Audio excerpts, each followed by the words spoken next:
नमस्कार, जय महाराष्ट्र.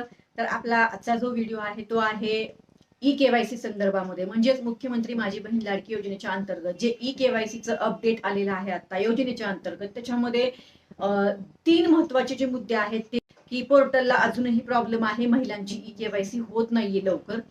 दुसरा प्रश्न जो आहे ते जे 2 प्रश्न दिले होते त्याच्यामध्ये बऱ्याच महिलांकडून होच्या जागी नाही झालंय, नाहीच्या जागी हो झालंय.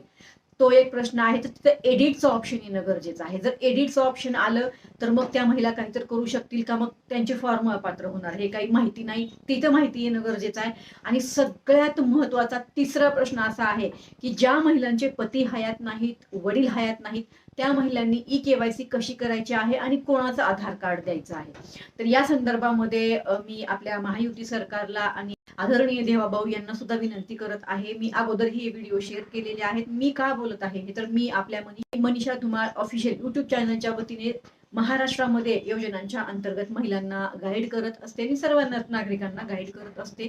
तर बऱ्याच महिलांचे माझे व्हॉट्सअप ग्रुप सुद्धा आहेत याच योजनेवर, आणि बऱ्याच महिलांनी मला ह्या कमेंट केलेल्या आहेत की ताई तुम्ही काहीतरी करा म्हणून. आता मी तर काही करू शकत नाही, पण मी ही बातमी फक्त सरकारपर्यंत पोहोचवू शकते की सरकारला विनंती करत आहे की सरकारने या महिलांनी के-वाय-सी कशी करायची तेवढी अपडेट देणं खूप गरजेचं आहे, का मग यांची के-वाय-सी पूर्ण होणार नाही. ही माहिती येणं गरजेचं आहे.